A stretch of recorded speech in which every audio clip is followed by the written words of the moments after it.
नमस्कार, वंदे मातरम साथियों। LCM classes में आपका स्वागत। फिर उपस्थित हम कॉम्प्लेक्स एनालिसिस में एक नए टॉपिक के साथ। जैसा कि कॉम्प्लेक्स एनालिसिस जो हमने स्टार्ट किया था, जो कि सेकेंड ग्रेड और फर्स्ट ग्रेड दोनों के सिलेबस में है, ये लेक्चरर का सिलेबस है। इसमें ये कॉम्प्लेक्स एनालिसिस में continuity differentiability of complex function हम देख चुके हैं। एनालिटिक फंक्शन हो गया है, कोची रीमान इक्वेशन हो गया है, हार्मोनिक फंक्शन ये भी हम कर चुके हैं। और लास्ट में कन्फर्मिंग मैपिंग ये जो टॉपिक बचा है उसको आज हम डिस्कस करते हैं। कन्फर्मिंग मैपिंग के साथ ही साथ एक जो बाइलिनियर ट्रांसफॉर्मेशन एक नया टॉपिक इसके साथ ऐड हुआ है, और एक हार्मोनिक फंक्शन के साथ ही साथ हार्मोनिक कॉन्जुगेट भी ऐड हुआ है। ये जो सिलेबस है थोड़ा सा पुराना है। अभी जो नया लेटेस्ट सिलेबस आया है, जो कि फर्स्ट ग्रेड और सेकंड ग्रेड का जो नया सिलेबस आया, उसमें सेम के सेम यही टॉपिक उसमें दे रखे हैं। उसमें दो टॉपिक एक्स्ट्रा ऐड हुए हैं, एक हार्मोनिक कॉन्जुगेट नया ऐड हुआ है, और एक जो है बाइलिनियर ट्रांसफॉर्मेशन ये ऐड हुआ है। तो आज हम इन दोनों टॉपिकों के बारे में डिस्कस करते हैं। उसके बाद लास्ट में ये कन्फर्मल जो मैपिंग वाला जो टॉपिक है उसको हम ले लेंगे। तो चलिए स्टार्ट करते हैं। आज का जो हमारा टॉपिक है हार्मोनिक कॉन्जुगेट। साथियों, जो सेकंड ग्रेड का जो सिलेबस है, नया जो सिलेबस है, उसमें कॉम्प्लेक्स एनालिसिस पहले वाले सिलेबस में नहीं था। अभी जो सिलेबस लेटेस्ट आया है, जो आरपीएससी द्वारा जो एग्जाम सितंबर में होगा सेकंड ग्रेड का, उस एग्जाम में एक कॉम्प्लेक्स एनालिसिस जो टॉपिक है वो नया ऐड हुआ है। और उसमें फर्स्ट ग्रेड और सेकंड ग्रेड दोनों में इक्वल टॉपिक दे रखे। और आज का ये जो हमारा टॉपिक है हार्मोनिक कॉन्जुगेट, इस पे डेफिनेटली मोस्ट इंपोर्टेंट टॉपिक है। एक क्वेश्चन सेकंड ग्रेड और फर्स्ट ग्रेड दोनों एग्जामों में पूछा जाएगा, क्योंकि पहले के जो फर्स्ट ग्रेड एग्जाम हुए अभी तक के 4 बार हुआ है, उसमें हर बार इससे रिलेटेड क्वेश्चन पूछा गया है। केवल वो आपको क्वेश्चन में थोड़ा बहुत चेंज कर देगा, बाकी उसका जो टेक्निक है वो वही रहेगी। हार्मोनिक कॉन्जुगेट देखते हैं। सबसे पहले इसकी डेफिनेशन, उसके बाद इससे रिलेटेड क्वेश्चन अपन करेंगे, और फिर पिछली जो फर्स्ट ग्रेड एग्जाम में पूछे गए हैं वो क्वेश्चन भी डिस्कस करेंगे। तो सबसे पहले हार्मोनिक कॉन्जुगेट के बारे में देख। The function g is said to be harmonic conjugate of f. कोई फंक्शन जी है वो एफ का हार्मोनिक कॉन्जुगेट कहलाएगा if both are harmonic and they satisfy CR equation. यदि वो दोनों के दोनों हार्मोनिक हो। अब हार्मोनिक क्या होता है इसके पहले क्लास में हम देख चुके हैं कि del 2u upon del x square plus del 2u upon del y square equal to 0, या del 2v upon del x square plus del 2v upon del y square equal to 0 होना चाहिए। ठीक है, ये अपन देख चुके हार्मोनिक। अब ये जो हार्मोनिक कॉन्जुगेट कॉन्सेप्ट है, इससे थोड़ा सा आगे है कि जो कोई फंक्शन जो g है वो f का हार्मोनिक कॉन्जुगेट होना कब होगा, जब एक तो वो खुद हार्मोनिक हो, कौन g, और दूसरी चीज कंडीशन ये है कि दे सेटिस्फाई सीआर इक्वेशन। वो जो g है वो सीआर इक्वेशन की जो कंडीशन है उसको सेटिस्फाई करेगा। अब सीआर इक्वेशन की कंडीशन अपन लोग पहले क्लास में डिस्कस कर चुके थे। डेल यू, मैंने टेक्निक भी बताई थी, u के साथ v लिख दो, यहाँ पे x यहाँ y हो जाएगा। फिर उसके बाद वापस u लिखो, v लिखो, यहाँ पे इंटरचेंज कर दो, यहाँ पे डेल y हो जाएगा, तो ये डेल x हो गया। और बीच में यहाँ पे ये जो है यहाँ पे माइनस कर दो, ये बन गई सीआर इक्वेशन। ठीक है, तो ये एक तो हार्मोनिक होना चाहिए, और साथ ही साथ जो सीआर इक्वेशन है उसकी कंडीशन को ये सेटिस्फाई करना चाहिए। तब अपन g को जो फंक्शन f है उसका हार्मोनिक कॉन्जुगेट कहेंगे। ठीक है, अब इसको क्वेश्चन के द्वारा देखते हैं। इफ u इक्वल टू दे रखा है x cube minus 3xy square, then find its conjugate v xy such that fz। आप लोग को जो v ज्ञात करना है आपको, अभी तो मैं आपको सिखा रहा हूँ, बाकी क्वेश्चन जो आएगा एग्जाम में उसमें 4 ऑप्शन दे रखे हैं, ऑप्शन से सीधा आप कर सकते हो। अभी फिलहाल इसको सीखने की दृष्टि से देखते हैं कि आपने को यहाँ पे u दे रखा है और इसका हार्मोनिक कॉन्जुगेट पूछा है v। अब अभी आपको बताया कि हार्मोनिक कॉन्जुगेट ज्ञात करने के लिए 2 चीजें होनी चाहिए। एक तो वो फंक्शन हार्मोनिक होना चाहिए, और दूसरा वो सीआर इक्वेशन को क्या करेगा, वो सेटिस्फाई करेगा। तो हार्मोनिक के लिए सबसे पहले u दे रखा है, इसका अपन del you upon del x निकाल लेते हैं। अब जैसे ही del you upon del X निकला, एक्स के रेस्पेक्ट हमें इसका पार्शियल डिफरेंशियल करना है। अब जब इसके पहली क्लास में ये भी बता चुके थे कि जब पार्शियल डिफरेंशियल करते हैं एक्स के रेस्पेक्ट में, तो वाई को कांस्टेंट मानना है। अब यहाँ पे x के रेस्पेक्ट में पार्शियल डिफरेंशियल करेंगे y को कांस्टेंट मानते हुए, तो x क्यूब का हो जाएगा 3x square minus y square, और 3 ये तो कांस्टेंट है, इसको एज इट इज रखो, और x का जो x के रेस्पेक्ट में 1 हो गया। ठीक है, इस प्रकार से ये उसी प्रकार इसको दोबारा डिफरेंशियल कर दो एक्स के रेस्पेक्ट में, del two u upon del x square करो, तो ये एक्स के रेस्पेक्ट में करेंगे तो ये हो गया 6x। अब यहाँ x है ही नहीं, इसका मतलब ये पूरा सा कांस्टेंट माना जाएगा क्योंकि ये पार्शियल डिफरेंशियल है। अब जब कांस्टेंट माना जाएगा इसका मतलब जीरो हो गया, तो ये del two u upon del x square ये हो गया 6x। अब इसी प्रकार अब del you upon del y ज्ञात करो, del you upon del y जब ज्ञात करेंगे वाई के रेस्पेक्ट में इसका पार्शियल करेंगे तो ये कांस्टेंट माना जाएगा, क्यों? क्योंकि ये x है। अब y के रेस्पेक्ट में करना, इसका मतलब 3x, ये तो एज इट इज रहेगा, और y स्क्वायर का जब अपन करेंगे तो 2y। फिर इसका एक बार और करो, del two u upon del y square, फिर y के रेस्पेक्ट में करेंगे तो ये तो कांस्टेंट एज इट इज रहेगा, माइनस का 6x, और y का क्या हो जाएगा 1, इसका मतलब ये हो जाएगा माइनस का 6x। अब यहाँ पे अपना जो कॉन्सेप्ट ये हार्मोनिक जो फंक्शन होता है del two u upon del x square plus del two u upon del y square. अब इसको यहाँ आ रहा है 6 माइनस 6 है इक्वल टू क्या आ रहा है 0 आ रहा है। अब 0 आ रहा है इसका मतलब डेफिनेटली ये हार्मोनिक तो होगा, ठीक है। अब हार्मोनिक होगा इसका मतलब अगली जो कंडीशन है आप लोग को भी ज्ञात करना है। देखिए यहाँ पे, अब यहाँ इसको यहीं पे कर देते हैं।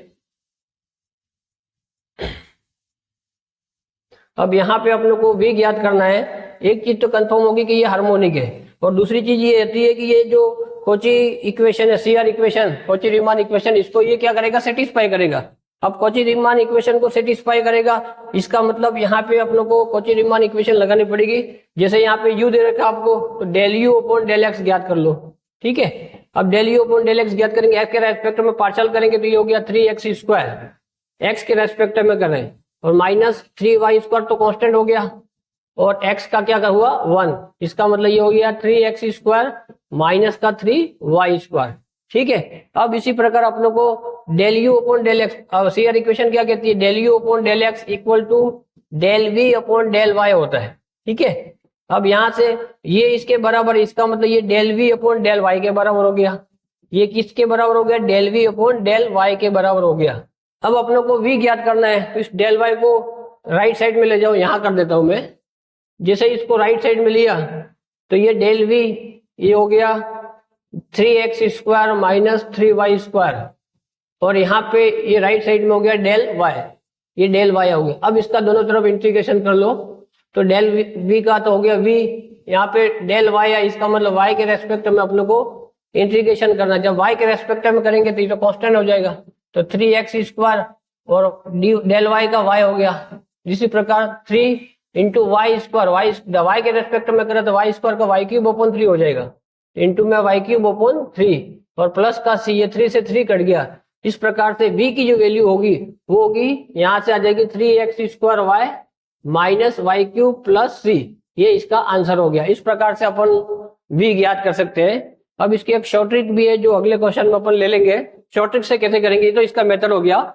एक बार वापस हार्मोनिक मोस्ट इंपोर्टेंट टॉपिक है ये, इस पर डेफिनेटली एक क्वेश्चन आएगा, चाहे वो सेकंड ग्रेड एग्जाम हो चाहे फर्स्ट ग्रेड एग्जाम हो, पहले एग्जामों में भी आ चुका है। एक बार वापस बता रहा हूँ, हार्मोनिक कॉन्जुगेट ज्ञात करने के लिए सबसे पहले तो वो हार्मोनिक होना चाहिए। हार्मोनिक होना चाहिए मतलब हार्मोनिक की condition del two u upon del x square plus del two u upon del y square equal to 0, या del two v upon del x square plus del two v upon del y square equal to 0 की condition को वो satisfy करेगा। और दूसरा वो जो CR equation है, कॉची रीमान इक्वेशन, इसको वो सेटिस्फाई करेगा, मतलब del you upon del x equal to del v upon del y के बराबर होना चाहिए। अब यहाँ से आप लोग को यू तो दे रखा था, वी ज्ञात करना था, del you upon del x निकल लिया। अब जब निकल लिया, पहले तो अपनों ने इसको हार्मोनिक है वो देख लिया मेथड के अकॉर्डिंग, फिर del you upon del x u दे रखा है उससे निकल लिया, तो वो उसके del v upon del y के बराबर होगा कोची रीमान इक्वेशन के अकॉर्डिंग। अब जब अपनों को v ज्ञात करना तो डेल y का क्रॉस मल्टीप्लाई किया, दोनों तरफ इंटीग्रेशन किया, यहाँ के v के रेस्पेक्ट में इंटीग्रेशन किया, तो डेल y का जैसे dv होता है ना, dv का v होता है, इसी प्रकार डेल, यहाँ पे डेल है पार्शियल है तो यह हो जाएगा v, और यहाँ पे डेल y था, मतलब जैसे डेल dy के रेस्पेक्ट में करना यूं मान लो, तो इसका मतलब y के रेस्पेक्ट में इसका डिफरेंशियल किया, तो इस प्रकार ये जो v प्राप्त अपनों को हो गया, ठीक है, और यही इसका आंसर हो गया, ठीक है, ये v आ गया। अब इसी प्रकार क्वेश्चन, जैसे ये जो क्वेश्चन है इसको देखो, harmonic conjugate of the function u, आपको इस प्रकार ये जो क्वेश्चन है वो इन तीनों एग्जामों में एक बार आ चुका है, शायद ये 2018 का क्वेश्चन है, लेकिन मैं आपको बता दूं कि 2013 और 15 और 22 भी है इसमें, इन चारों एग्जामों में 2022 इनमें जो क्वेश्चन पूछा गया था, खाली इसमें थोड़ा सा चेंज किया था, जैसे ये -2 है तो उसकी जगह e की पावर x कर दिया, यहाँ sin 2y की जगह cos y कर दिया, इस प्रकार से थोड़ा सा चेंज किया, आपको बता दूं, इसमें आंकड़े चेंज करने से क्वेश्चन बदलेगा नहीं, इसकी जो मेथड है वो एज इट इज रहता है। आप लोगों को अब इस क्वेश्चन को मैं शॉर्ट ट्रिक से करूंगा, जैसे अभी तो इसके पहले वाले क्वेश्चन को तो मैंने मेथड से बताया था हार्मोनिक कॉन्जुगेट ज्ञात करने वाला। अब इसको शॉर्ट ट्रिक से करते हैं। कैसे शॉर्ट ट्रिक से करता है कि भाई अपने को पता है कि हार्मोनिक कॉन्जुगेट में यू तो दे रखा है, और अभी बताया कि हार्मोनिक कॉन्जुगेट होगा वो एक तो हार्मोनिक इक्वेशन जो कंडीशन उसको सेटिस्फाई करेगा, और दूसरा वो कॉची रीमान इक्वेशन को सेटिस्फाई करेगा। तो अपन एक काम करते हैं, या तो हार्मोनिक की कंडीशन को सेटिस्फाई करा दो, या कॉची रीमान इक्वेशन वाली कंडीशन और आसान है। कैसे? इस शॉर्ट ट्रिक से करते हैं। देखो इसको, ये शॉर्ट ट्रिक होगी उसकी। अब यहाँ पे यू दे रखे तो del you upon del x निकाल लो, एक्स के रेस्पेक्ट में पार्शियल कर लो, ये तो कांस्टेंट हो गया पूरा। साइन 2y तो एज इट इज हो जाएगा। क्यों? क्योंकि पार्शियल कर रहे हैं तो एक्स के रेस्पेक्ट में करें तो बाकी सब के सब कांस्टेंट माने जाएंगे, चाहे y हो चाहे कांस्टेंट टर्म। अब e की पावर -2x का डिफरेंशियल आना चाहिए, e की पावर x का e की पावर x ही होता है, और -2x का -2 आगे आ जाएगा, तो -2 e की पावर -2x हो गया। ठीक है, अब ये तो हो गया del you upon del x. इसको थोड़ा अपन आसान कर लेते हैं, -2 e की पावर -2x साइन 2y, ये हो गया। ये del you upon del X दे रखा है। अब अपने को चार ऑप्शन दे रखे हैं, इससे अपन एक काम करते हैं, del you upon del x is equal to del v upon del y. अब अपन इसको, ये वी दे रखा अपने को, वी इसी को बोलते हैं हार्मोनिक कॉन्जुगेट, वी दे रखा अपने को। कौन सा होगा? अभी जैसे इसके पहले मेथड से निकाला था अपने वी। अब अपन काम करते हैं, ये जो वी दे रखा है इसमें del v upon del y निकाल लेते। क्यों ऐसा क्यों कर रहे हैं? क्योंकि अपना ये सीआर इक्वेशन को सेटिस्फाई कर रहा है, इसका मतलब del you upon u v x y, तो ये दोनों क्या है, इक्वल होना चाहिए, तो ही तो सीआर इक्वेशन सेटिस्फाई होती है। तो इसका मतलब ये वी दे रखा, तो यहाँ से अपन ये तो निकाल लिया del you upon del x, ये इसके दोनों बराबर होते हैं, तो ये वी दे रखा तो इससे del v upon del y का मान निकाल लो, वाई के रेस्पेक्ट में इसका डिफरेंशियल कर लो। अगर जिस ऑप्शन से ऐसा कैसे आ रहा है वो ऑप्शन करेक्ट हो जाएगा। जैसे del v upon del y निकाला, ये वी दे रखा है, अब वी दे रखा है तो इसमें y के रेस्पेक्ट में करो, तो ये तो y के रेस्पेक्ट में करो तो x वाला तो कांस्टेंट हो जाएगा, जैसे पहला ऑप्शन ले रहे अपन। तो जब ये तो हो गया कांस्टेंट हो गया क्योंकि y के रेस्पेक्ट में करें, और cos y का cos थीटा का माइनस साइन थीटा होता है। ठीक है, तो cos 2y का जो होता है पहले तो हो जाएगा माइनस का साइन 2y हो गया, और फिर 2y का करेंगे क्योंकि y के रेस्पेक्ट में करें, तो 2y का क्या हो गया 2, और c तो कांस्टेंट है 0 हो गया। अब इसको थोड़ा सोल्व किया तो ये हो जाएगा माइनस का 2 e की पावर -2x साइन 2y। ठीक है, अब ध्यान से देखिए ये और ये दोनों ऑप्शन, ये दोनों आ रहा है करेक्ट, इसका मतलब पहला ऑप्शन ही सही हो जाएगा। लेकिन अपन थोड़ा सा, हो सकता है कभी क्वेश्चन ऐसा आ जाए जिसमें फर्स्ट ऑप्शन नहीं दे रखा, सेकंड ऑप्शन दे रखा, तो अपन बारी बारी से चार ऑप्शन एक बार चेक कर लेते हैं। अब जैसे फर्स्ट ऑप्शन तो करेक्ट हो गया, सेकंड चेक करते हैं। सेकंड में del v upon del y ज्ञात करते हैं, इसका वाई के रेस्पेक्ट में किया, अब वाई के रेस्पेक्ट में किया, इसका मतलब एक्स वाला तो एज इट इज रहेगा, e की power -2x as it is. cos 2y का डिफरेंशियल अपने को पता है माइनस का साइन 2y, और फिर 2y का 2 होता है। अब ध्यान से देखिए ये माइनस माइनस प्लस हो गया, ये प्लस हो गया, 2 e की पावर -2x साइन 2y, यहाँ पे प्लस आ रहा है जबकि आना क्या चाहिए था, माइनस आना चाहिए, इसका मतलब ये ऑप्शन तो गलत हो गया। उसी प्रकार थर्ड ऑप्शन चेक करते हैं। थर्ड में देखो del v upon del y ज्ञात करते हैं, जब y के रेस्पेक्ट में करेंगे तो ये तो एज इट इज रहेगा, क्यों? क्योंकि कांस्टेंट हो जाएगा। y के रेस्पेक्ट में cos 2y का माइनस का साइन 2y, और फिर 2y का 2, इसका मतलब ये हो गया माइनस का 2 e की पावर -2x साइन 2y, ये हो गया। ठीक है, अब यहाँ पे ध्यान से देखिए -2 e की पावर -2x साइन 2y। ठीक है, अब ये जो है, लेकिन यहाँ पे पहले से 2 था, ये 2, इसका मतलब ये 4 हो गया, सॉरी ये कितना हो गया 4 हो गया, और यहाँ पे कितना रहा था 2, इसका मतलब यहाँ 4 आ रहा है, यहाँ 2 आ रहा है, माइनस आ रहा है, सब के सब एज इट इज, लेकिन यहाँ -2 आ रहा था, यहाँ 4 आ रहा था, क्योंकि ऑलरेडी यहाँ 2 आगे है, फिर यहाँ से 2 एक और आगे आएगा। ठीक है, इसका मतलब जो थर्ड ऑप्शन है वो भी क्या हो गया, गलत हो गया। ये तो अभी सही आ रहा है, ये गलत हो गया, ये गलत हो गया। इसी प्रकार इसको चेक कर लेंगे तो इसमें तो यूं दिख रहा है ये साइन और कॉस तो दोनों आएंगे, कॉस का करेंगे तो साइन हो जाएगा, साइन का करेंगे तो वाई कॉस हो जाएगा, लेकिन यहाँ तो केवल साइन ही आ रहा, कॉस तो आ ही नहीं रहा, इसका मतलब ये ऑप्शन भी गलत है। इस प्रकार से फर्स्ट ऑप्शन करेक्ट हो गया। तो अपने को ये शॉर्ट ट्रिक अगर आती है तो सीधा अपन क्वेश्चन विद इन 30 सेकंड में क्वेश्चन सोल्व करेंगे। अपने को यू दे रखा होगा, एक बार वापस देख लो, del you upon del X याद कर लेंगे, एक्स के रेस्पेक्ट में पार्शियल कर लेंगे, ऑप्शन से वी दे रखा है, उसका वाई के रेस्पेक्ट में पार्शियल डिफरेंशियल, इसमें पार्शियल डिफरेंशियल आपको आना चाहिए। आप एक बार बता दूं फिर कि जब एक्स के रेस्पेक्ट में करेंगे तो वाई को कांस्टेंट मानेंगे, वाई के रेस्पेक्ट में करेंगे तो एक्स को कांस्टेंट मानेंगे। ठीक है, बस इतना ध्यान रखना है। अब ये दोनों जैसे इक्वल आ रहे थे, इसका मतलब पहला ऑप्शन ही करेक्ट हो गया, बस ये शॉर्ट ट्रिक है इसकी। या यूं कह सकते हैं कि ऑप्शन से क्रॉस चेक भी कह सकते हैं। इस प्रकार से हम इस हार्मोनिक कॉन्जुगेट वाले क्वेश्चन को आसानी से सॉल्व कर लेंगे। ठीक है, अब अपन जो एनालिटिक फंक्शन है इसके पहले अपन ने क्लास में देखा था, उसकी कुछ प्रॉपर्टियां है, उन प्रॉपर्टियों को भी आज डिस्कस कर लेते हैं कि property of analytic function F that is a non constant. ये जो इस पर सीधा क्वेश्चन पूछ सकता है, अभी तक तो पूछा नहीं गया, लेकिन अब जो पेपर का लेवल है वो अब एग्जाम जो हो रहे हैं कंटिन्यूस 13 के बाद 16 में हुआ, 15 में हुआ, 16 में हुआ, फिर 18 में हुआ, फिर 22 में हुआ, फर्स्ट ग्रेड हो चाहे सेकंड ग्रेड हो, तो अब दिनों दिन लेवल बढ़ता जा रहा है। अब इस प्रकार का क्वेश्चन आ भी सकता है प्रॉपर्टी ऑफ एनालिटिक फंक्शन के F Z is non constant analytic function.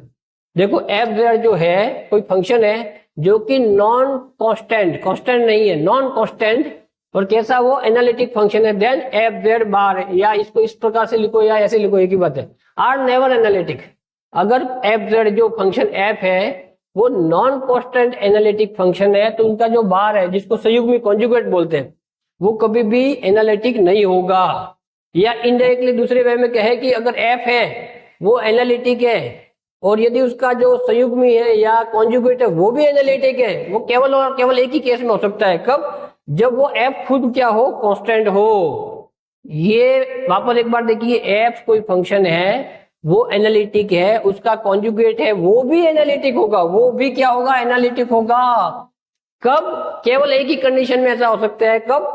जब जो एफ खुद क्या हो, कांस्टेंट हो, जब एफ खुद क्या हो, कांस्टेंट हो, और एफ की जगह जी हो तो जी होगा, एफ एच हो तो एच, इस प्रकार से जिसका भी तुम संयुक्त में ले रहे हो वो कांस्टेंट होना चाहिए। ठीक है, अब इस पर आधारित एक क्वेश्चन है, ये जो क्वेश्चन है वो CSIR नेट का क्वेश्चन है, ये नेट में पूछा गया है, साथ ही साथ ये असिस्टेंट प्रोफेसर एपी एग्जाम में भी पूछा गया है ये क्वेश्चन, जिसमें थोड़ा सा चेंज किया था खाली कि let p z q z be two non zero complex polynomial then p Z into Q z, ये बीच में इंटू है, q z bar is analytic if and only, यदि और केवल यदि।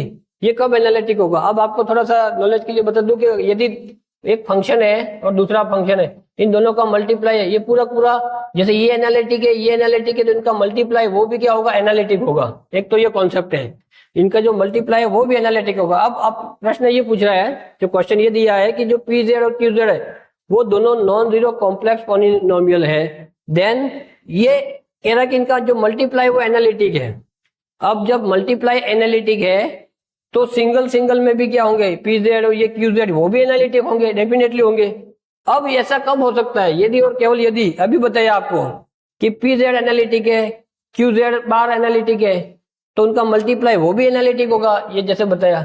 अब क्यू जेड बार एनालिटिक है, ठीक है, अभी आपको बताया था कि कोई भी फंक्शन एफ है वो एनालिटिक है और उसका जो बार है वो भी एनालिटिक है। कब? बार एनालिटिक कब होगा, जब वो फंक्शन क्या हो, कांस्टेंट हो। अब यहाँ पे बार किस पे लगा हुआ, क्यू जेड पे बार लगा हुआ, इसका मतलब इनका मल्टीप्लाई मतलब क्यू जेड बार है वो एनालिटिक है। इसका मतलब ये केवल एक ही केस में पॉसिबल हो सकता है, कब? जब जो क्यू जेड है वो खुद क्या हो, कांस्टेंट हो, then q Z is a constant. केवल एक ही कंडीशन में ये प्रूव हो सकता है। इसका मतलब जैसे फर्स्ट ऑप्शन दे रखा था पी जेड इज कांस्टेंट, इससे कोई, क्योंकि बार इस पे लगा हुआ है, इसका मतलब ये ऑप्शन नहीं हो सकता। सेकंड ऑप्शन है P Z into Q Z is constant, अब P Z into Q Z है, यहाँ पे बार की बात कर रहा है, ये भी नहीं हो सकता। इसी प्रकार पी जेड बार, अब यहाँ पे अपने को बार किस पे लगा हुआ, क्यू जेड पे, क्यू जेड पे बार लगा हुआ है, इसका मतलब क्यू जेड कांस्टेंट होगा तभी ये चीज पॉसिबल होगी, ये दोनों का मल्टीप्लाई एनालिटिक हो सकता है। ठीक है, तो ये देखो ये बार एनालिटिक है कब, जब वो फंक्शन एफ कैसा होना चाहिए, कांस्टेंट। अब एफ पे भी बार लगा था तो एफ कांस्टेंट होना चाहिए, यहाँ पे बार किस पे लगा हुआ, क्यू पे बार लगा हुआ है, इसका मतलब क्यू जेड कांस्टेंट होना चाहिए। अब भले वो मल्टीप्लाई में, उससे कोई मतलब नहीं है मल्टीप्लाई में, क्योंकि ये एनालिटिक है ये एनालिटिक, इनका दोनों का मल्टीप्लाई भी एनालिटिक ही होगा। ठीक है, बस ये चीजें ध्यान रखनी है, इसका मतलब क्यू जेड क्या होना चाहिए, कांस्टेंट होना चाहिए। ऐसे इस प्रकार का क्वेश्चन आ सकता है। अब आज की जो हमारी क्लास है इसका जो अंतिम टॉपिक है, जो नया ऐड हुआ है, बाइलिनियर ट्रांसफॉर्मेशन। ये बाइलिनियर ट्रांसफॉर्मेशन जो फर्स्ट ग्रेड एग्जाम में, जो पुराना सिलेबस में उसमें नहीं था, नया सिलेबस आप देख ले, आरपीएससी का जो जून में एग्जाम होगा उसमें ये टॉपिक नया जुड़ा हुआ है। साथ ही साथ ये जो सेकंड ग्रेड एग्जाम होगा सितंबर में, उसमें भी ये कॉम्प्लेक्स एनालिसिस पूरा टॉपिक नया ऐड हुआ है, पहले वाले सिलेबस में नहीं था, अभी वाले में है। तो बाइलिनियर ट्रांसफॉर्मेशन के बारे में देखते हैं कि a map of the form F Z equal to A Z plus B upon C Z plus D, A Z plus B upon C Z plus D, where A D minus B is not equal to zero, called bilinear transformation. कि जो function F Z है वो A Z plus B upon C Z plus D इस form में हो, जहां पे क्या हो कि ए डी माइनस बी सी का जो मान है वो जीरो के बराबर नहीं हो, तो अपन इस प्रकार की जो फॉर्म होगी f z a Z plus B upon C Z plus d, इसी को अपन क्या बोलेंगे, बाइलिनियर ट्रांसफॉर्मेशन कहेंगे। ठीक है, इसी को अपन बाइलिनियर ट्रांसफॉर्मेशन कहेंगे। अब जैसे एफ जेड दे रखा है A Z plus B upon C Z plus D, जहां Z is not equal to minus D upon C. अब इसमें तीन केस बन सकते हैं। कैसे? जैसे पहला केस है कि माइनस डी अपॉन जेड का जो वैल्यू है वो माइनस डी अपॉन सी के बराबर नहीं हो, तो ये एज इट इज यही रहेगा फंक्शन एफ जेड का मान। अब दूसरी कंडीशन है कि यदि जेड का मान माइनस डी अपॉन सी के बराबर हो जाए, जैसे जेड का मान माइनस डी अपॉन सी के बराबर हो जाए, तो यहाँ से देखिए यहाँ पे ये है ए जेड का मान minus D upon C plus B upon सी जेड, तो C minus D upon C plus D. अब ध्यान से देखिए ये सी से सी कट गया, ये माइनस डी प्लस डी तो जीरो हो गया, जैसे ही जीरो होता है ये इन्फिनिटी बन जाएगा। इसका मतलब जब जेड की वैल्यू माइनस डी अपॉन सी हो तब उस फंक्शन एफ जेड का मान इनफाइनाइट होगा। अब तीसरा केस है कि यदि जेड की वैल्यू इन्फिनिटी हो, ये जो फंक्शन है, तब फंक्शन क्या होगा, जेड की वैल्यू इन्फिनिटी हो तो उसके लिए फंक्शन क्या होगा, तो इसको थोड़ा सा अपन देखते हैं, इसको सोल्व करते हैं। देखो यहाँ से जेड कॉमन लिया मैंने, जब जेड कॉमन लिया तो यहाँ से ए बचा प्लस यहाँ पे जेड नहीं है मतलब बी अपॉन जेड बचा। उसी प्रकार नीचे से भी जेड कॉमन लिया तो यहाँ से क्या हुआ सी प्लस यहाँ पे डी में जेड नहीं है मतलब डी अपॉन जेड हो गया ये। अब ये जेड से जेड कट गया। अब यहाँ पे जो जेड है उसकी वैल्यू कितनी, इन्फिनिटी है। जैसे ही जेड की वैल्यू इन्फिनिटी रखेंगे तो ये तो जीरो हो गया, ये ए प्लस जीरो हो गया। उसी प्रकार ये सी प्लस ये जेड जीरो, जेड इन्फिनिटी होते ही ये पूरा जीरो हो जाएगा, क्योंकि इन्फिनिटी का मतलब 1/0 जीरो, चौथी संख्या ऊपर चली जाएगी, ये पूरा जीरो बना देगा, ये भी जीरो बना देगा। इसका मतलब ये भी जीरो हो गया, इसका मतलब इसकी वैल्यू होगी A upon C. A upon C where Z equal to infinity होगा तो वो ए अपॉन सी होगा। इस प्रकार का क्वेश्चन बना सकता है। अब जो पेपर होगा उसमें कि सीधा भी पूछ सकता है बाइलिनियर फॉर्म क्या होती है, जिसमें कंडीशन क्या होती है, या यूं पूछ सकता है कि जब z equal to minus D upon C होगा तो फंक्शन एफ जेड की वैल्यू क्या होगी, या ये होगा तो क्या होगा फंक्शन। इस प्रकार से क्वेश्चन बना सकता है। अब इसमें कुछ इंपॉर्टेंट फार्मूला भी है, इसमें अपन 4 फार्मूला डिस्कस कर लेते हैं। कुछ थोड़ा सा टॉपिक बचेगा इस बाइलिनियर ट्रांसफॉर्मेशन और कन्फर्मेंट मैपिंग, और इससे रिलेटेड जो क्वेश्चन पिछले फर्स्ट ग्रेड एग्जाम में पूछेंगे उसको अगली क्लास में ले लेंगे। तो फर्स्ट टॉपिक है bilinear transformation that maps upper lower, या तो अपर हो या लोअर हो, ये ऑब्लिक है, या तो अपर हो या लोअर हाफ। जैसे अपर है टू इटसेल्फ, वो क्या हो, इटसेल्फ इज गिवन बाय, मतलब अपर है तो अपर हाफ, ऊपर आधा हाफ है, हाफ आधा है ना, और लोअर हो तो लोअर हाफ। जैसे नीचे की तरफ ऐसे दे रखे है तो ये नीचे होगा, कब, इसके लिए कंडीशन होती है कि एफ जेड इक्वल टू ये दे रखा है आप लोगों को, कब, जब a D minus b c equal greater than क्या हो जाए, जीरो हो जाए। ठीक है, अब इसको एग्जांपल से समझते हैं। अब F Z equal to Z दे रखा है, अब F Z equal to Z है तो इसको मैं ऐसे लिख सकता हूँ, अपना कंडीशन क्या है, A Z plus B upon C Z plus D. देखो यहाँ पे वापस ये जेड आ जाएगा, यहाँ पे Z into 1 Z plus zero Z ही आएगा, यहाँ पे ये तो जीरो हो गया, ये 1 तो जेड अपन 1 वापस जेड आ गया। ठीक है, अब इससे अपने को पता चल जाता है, देखो ये फॉर्म ए जेड प्लस बी अपॉन सी जेड प्लस डी, इसका मतलब ए की वैल्यू क्या होगी 1, बी की वैल्यू कितनी हो रही है, ये 0, सी की वैल्यू कितनी हो रही है, सी जेड का मतलब सी की वैल्यू 0, और डी की वैल्यू क्या होगी 1। अब अपन को एडी माइनस बी सी की याद करते हैं, तो एडी माइनस बी सी, तो ये 1 इंटू 1 माइनस बी सी का मतलब ये बी सी 0 इंटू 0 0, इसका मतलब 1 माइनस 0 1, और ये क्या 0 से बड़ा है। देखो ध्यान से, जब 0 इस प्रकार की कंडीशन होगी तो अपर हाफ कहाँ जाएगा, अपर हाफ पे, और लोअर हाफ कहाँ जाएगा, जैसे अगर सपोज यू कह सकते हैं ये लोअर हाफ कहाँ जाएगा, तो लोअर हाफ पे, ये दोनों एक ही बात है, अपर हाफ अपर पे, लोअर लोअर पे, कब, जब ये कंडीशन को ये सेटिस्फाई करेगा।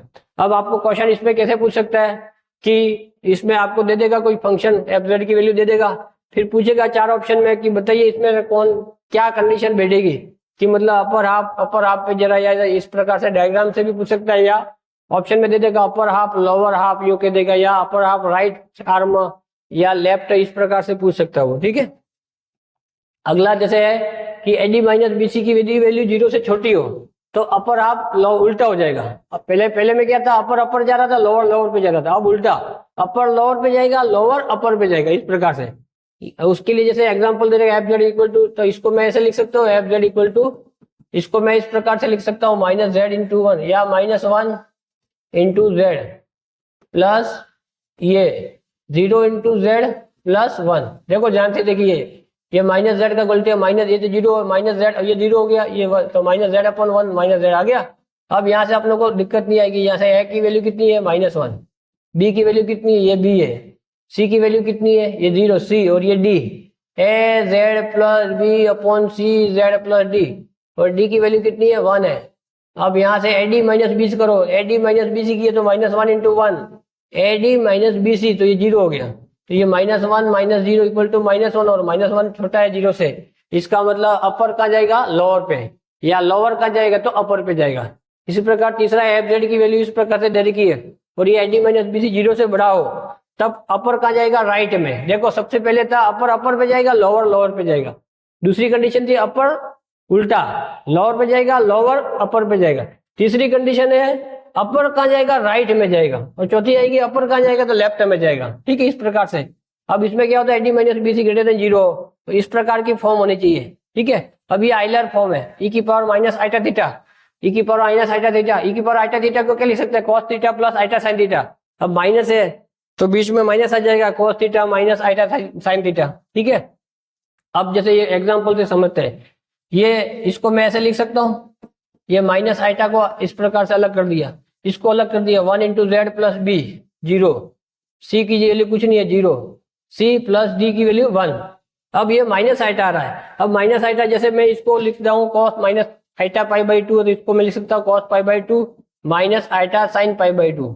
ठीक है, अब यहाँ पे कॉस पाई बाई टू की वैल्यू तो होगी zero, sine pi by two की वैल्यू कितनी होती है, वन होती है, वन। इसका मतलब यहाँ पे माइनस का iota into one, minus iota आ जाएगा। अब ये माइनस आइटा ही लिखा हुआ है, इसका मतलब ये जो माइनस आइटा इसको अपन इस प्रकार से लिख सकते हैं। ठीक है, इसको इस प्रकार से लिख सकते हैं, ये हो गया ये माइनस ई की पावर माइनस का आइटा पाई बाई टू ही है ये, और ये हो गया one into Z plus zero upon zero into c plus one. अब यहाँ से ये ए बी सी डी आ गया। अब जब अपन एडी, एडी का मतलब वन माइनस ये बी सी जीरो जीरो तो जीरो, ये क्या वन तो जीरो से बड़ा है, इसका मतलब ये कंडीशन को भी फॉलो कर रहा है, इसका मतलब अपर कहाँ जाएगा, तो राइट में जाएगा। उसी प्रकार अगला जो है इसमें माइनस की जगह प्लस आ गया, तो प्लस आ गया मतलब यहाँ पे जैसे आइटा है, अभी बताया आइटा को iota pi by two cos pi by two plus iota sine pi by two, तो आइटा ही बचेगा, साइन पाई बाई टू की वैल्यू वन होती है।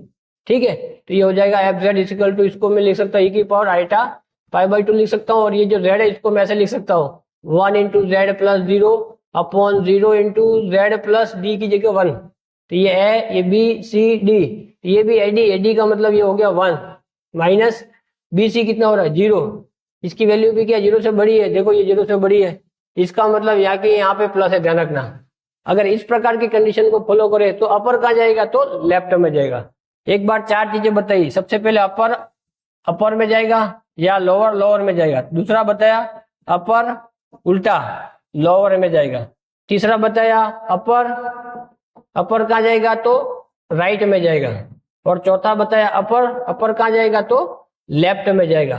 इसमें चारों अपने को कंडीशन भी याद रखनी है, एडी माइनस बीसी वाला पूरा। ठीक है, इस प्रकार से ऑब्जेक्टिव में क्वेश्चन बना सकता है कि इसमें से कौन सा सत्य होगा या असत्य होगा। ठीक है, ट्रू फॉल्स वाला भी ऐसा क्वेश्चन पहले पूछा नहीं गया, लेकिन अब आ सकता है क्योंकि टॉपिक नया जुड़ा ना, इसलिए। तो आज की जो हमारी क्लास थी उसमें हमने दो टॉपिक डिस्कस कर लिए। पहला जो टॉपिक है उससे हर बार क्वेश्चन आया है हार्मोनिक कॉन्जुगेट से, और अभी अगले वाले पेपरों में भी आएगा, डेफिनेटली कह रहा हूँ। और दूसरा जो बायलिनियर ट्रांसफॉर्मेशन के बारे में डिस्कस किया है, अब बायलिनियर ट्रांसफॉर्मेशन में दो तीन कंडीशन और बची है, वो और कन्फर्मल मैपिंग, और उसके साथ ही साथ जो पिछली सेकंड ग्रेड और फर्स्ट ग्रेड में जो क्वेश्चन पूछे गए इससे रिलेटेड, उनको अपन अगली क्लास में डिस्कस कर लेंगे। और उसके पश्चात ये जो टॉपिक है कॉम्प्लेक्स एनालिसिस का, वो सेकंड ग्रेड और फर्स्ट ग्रेड के सिलेबस के अकॉर्डिंग कंप्लीट हो जाएगा अगली क्लास में। ठीक है, और पूरा हमने कोशिश की है इसको समझाने की।